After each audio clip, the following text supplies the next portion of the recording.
নমস্কার, আমি তুলি এসে গেছি আপনাদের সামনে খুব সহজে মুনাফা করার সঠিক চাবিকাঠি নিয়ে, অর্থাৎ শুধুই মুনাফাতে লগ্নি করার সঠিক লগ্ন আপনাদের জন্য প্রত্যেক দিন রোজ রাত 8টায় R+এর পর্দায় দেখতে ভুলবেন না, কারণ লাভ হলে ক্ষতি কি। আপনারা জানেন আজকে বুধবার, আমরা আজকে ইকুইটি মার্কেট নিয়ে আলোচনা করব, আর সেই জন্য আমাদের এক্সপার্ট থাকবেন প্রসেনজিৎ মুখার্জি, এছাড়াও থাকবেন রেজেন্ট ম্যানি মিস্টার ওম প্রকাশ দাগা, উনি ওখানকার অ্যাসিস্ট্যান্ট ভাইস প্রেসিডেন্ট। তবে চলুন তার আগে একবার আমরা দেখে নিই আজকের দিনের সবচেয়ে টপ বিজনেস নিউজ কি কি ছিল।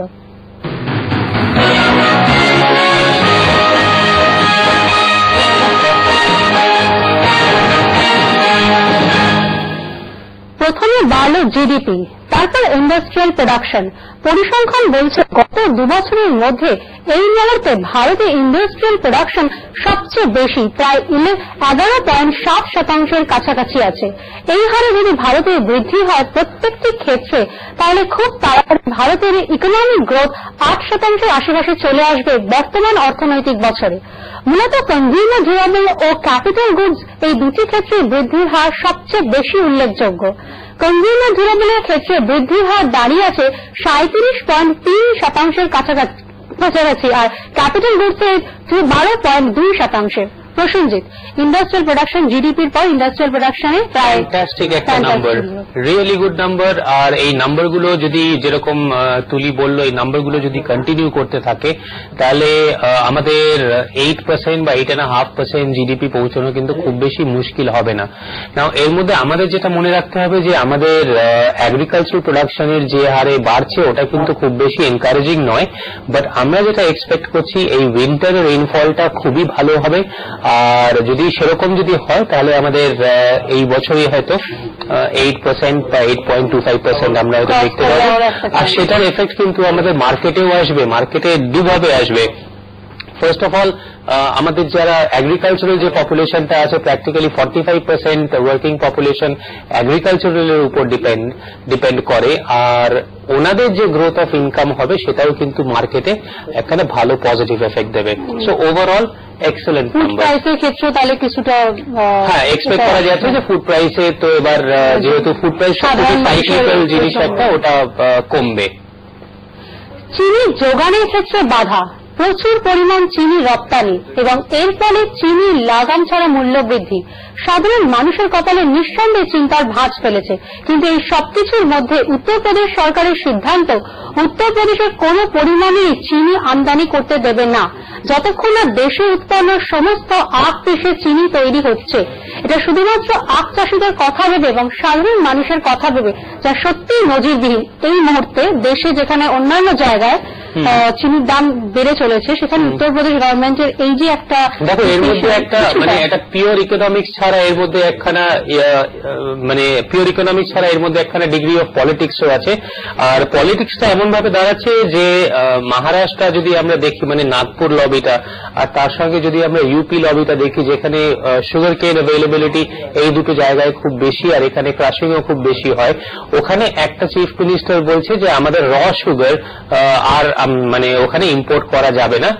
Definitely for the state of UP এটা কিন্তু খুবই ভালো মেজার, কারণ ওখানে খুব যে সেগমেন্টটা সুগার কেন ক্রাশিং এর উপর ডিপেন্ড করে, ওদের মানে প্রাইস রিয়েলাইজেশনটা অনেক বেটার হবে।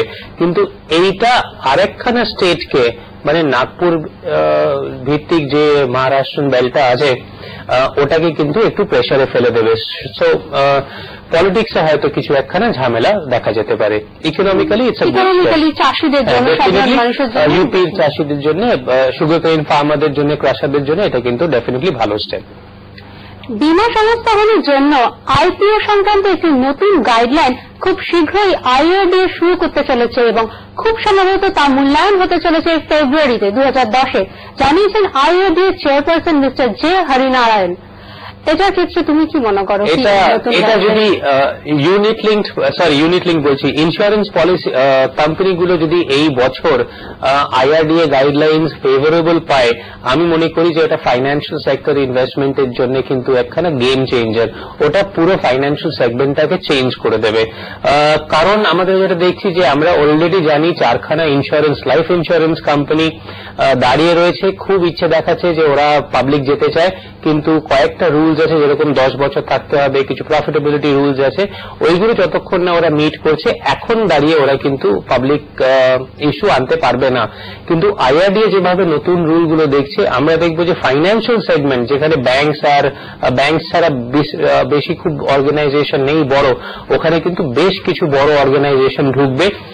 ইউটিআই এর প্ল্যান তো মোটামুটি ফিক্সই আছে, কিন্তু রিলায়েন্স ইন্স্যুরেন্স, তারপর আই প্রুডেন্সিয়াল ইন্স্যুরেন্স, তারপর বিড়লা ইন্স্যুরেন্স, মানে বিড়লা সান লাইফ ইন্স্যুরেন্স, এরা কিন্তু খুবই উৎসুক যে এরকম রুলস গুলো চেঞ্জ হোক আর ওরা মার্কেটে আসুক। আমরা কালকে জানিয়েছিলাম ইনফোসিস টেকনোলজিস এর কথা। ইনফোসিস টেকনোলজিস এর এই কোয়ার্টারে কি রকম গ্রোথ হয়েছে নেট প্রফিট বা রেভিনিউ ক্ষেত্রে। আজ জানাচ্ছি বাজাজ অটো, ভারতের দ্বিতীয় বৃহৎ মোটর সাইকেল প্রস্তুতকারক সংস্থা, তৃতীয় কোয়ার্টারের নেট প্রফিট ও নেট রেভিনিউ এর ব্যাপারে। এই কোয়ার্টারের নেট প্রফিট দাঁড়িয়ে আছে 475 কোটি টাকায়, যা গত কোয়ার্টারে ছিল 164 কোটি টাকা, এবং রেভিনিউ 57% বেড়ে দাঁড়িয়ে আছে 3295 কোটি টাকায়। ইনফোসিসের পর বাজাজের আর একটা। দেখো, যদি ক্যাপিটাল মার্কেটে যদি সিরিজ অফ ভালো ইনফরমেশন যদি এরকম আসতে থাকে, তাহলে মার্কেট যে কোথায় যাবে এটা বোঝা যাচ্ছে না। আর এগুলো কিন্তু একটাও ছোট কোম্পানি নয়। বাজাজ অটোর সঙ্গে আজকে মানে গতকাল বাজাজ ফাইন্যান্সিয়াল সার্ভিসেস মানে বাজাজ ফিনসার্ভ এর রেজাল্ট বেরিয়েছে, যারা বাজাজ অ্যালায়েন্স এর প্যারেন্ট, আর ওখানেও কিন্তু দুর্দান্ত রেজাল্ট। মার্কেট প্রত্যেকটাই খবর রাখছে। ইনফ্যাক্ট আজকে যদি যখন আমরা মার্কেট ট্রেন্ডটা দেখবো, তখন কিন্তু একটা সারপ্রাইজিং টার্ন অ্যারাউন্ড হয়েছে মার্কেটে, যদিও গ্লোবাল মার্কেটস একটু উইক। তো ওভারঅল দেখা যাচ্ছে যে মিডল ক্লাস কনজিউমার উপরে যে পারচেজিং পাওয়ারটা আছে, ওই পারচেজিং পাওয়ারটা ফিরে শুধু আসছে না, ওরা কিন্তু পারচেজ করতে শুরু করেছে। ওরা অটোমোবাইলসে যাচ্ছে, ওরা কিন্তু শপিং করছে। সো ওভারঅল ইকোনমিক কন্ডিশন কিন্তু খুবই পজিটিভের দিকে। মানে ওদের মোটরসাইকেল বিক্রির ক্ষেত্রেও তো কিছু বাজাজ আর কি, মোটরসাইকেলের থেকে বেশি স্কুটার।